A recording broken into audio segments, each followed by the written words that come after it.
Europe 1, il est 6h47, l'heure d'ouvrir le kiosque de Maxime Switek. Le kiosque, la revue de presse d'Europe 1 avec ce matin donc le doux parfum de la nostalgie qui s'invite au fil des pages. C'était mieux avant, quand on partait en colonie de vacances en autocar. Autocar, rien que le mot semble avoir pris des rides.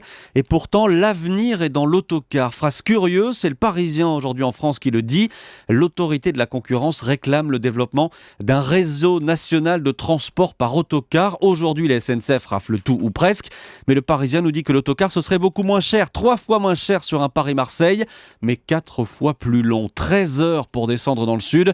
Ça laisse le temps d'échanger quelques blagues. Comme quand on partait en colo, réfléchir à quelques jeux de mots, ça, Libération s'en charge. Libé propose un florilège des slogans les moins inspirés pour les municipales. Slogans qui jouent avec le nom des candidats.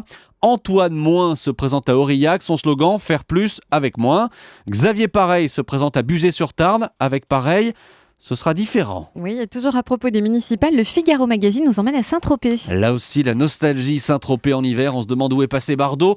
En ville, 90% des volets sont clos, surtout dans la vieille ville où les anciens pêcheurs ont depuis longtemps vendu leur masure à des résidents secondaires. Saint-Tropez où la droite s'écharpe. Le maire sortant, Jean-Pierre Tuveri, 75 ans, se représente, mais 5 anciens maires ou conseillers municipaux, tous de droite, se présentent aussi contre lui. Ils posent côte à côte à la terrasse de Sénéquier.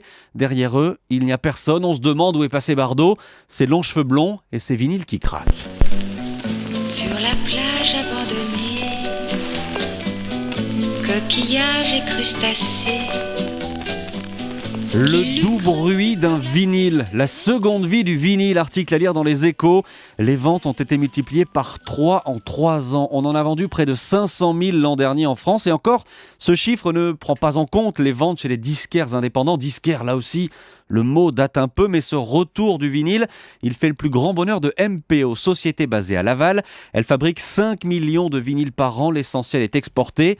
2 vieilles lignes de production vont être relancées, des emplois créés. La nostalgie, ça a du bon. Sur la plage abandonnée, coquillages et crustacés. Europe 1, il est 6h49.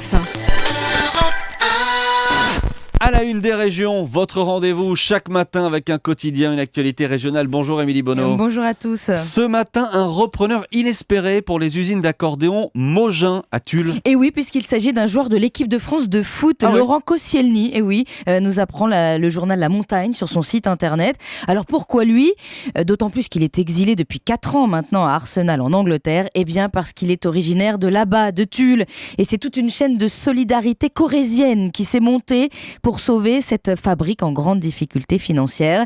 Le joueur devrait investir 600 000 € et permettre aux 20 salariés de conserver leur emploi. C'est Bernard Combe, le maire de la ville et conseiller spécial de François Hollande, qui aurait appelé Laurent Koscielny pour lui parler de la situation délicate de ces usines d'accordéon fondées en 1919. Et il n'est pas le premier footballeur qui se lance dans les affaires, mais là, c'est quand même différent d'un Stéphane Guivard, champion du monde en 98, qui vend des piscines, ou d'un Steve Savidan, propriétaire d'une boîte de nuit. Et puis ce matin, vous vouliez aussi nous parler de cette histoire un peu particulière à la une du bien public. En Bourgogne, où un viticulteur de la Côte de Beaune a appris qu'il était mort en calculant sa retraite. Carrément. Alors il a écrit plein d'humour à la Mutuelle Sociale Agricole pour demander à être ressuscité pour faire le point sur sa situation. Il a 60 ans. La MSA s'est excusée et plaide le bug informatique. Et au moins ce monsieur a de l'humour. Bravo à lui, merci à vous. Émilie Bonneau.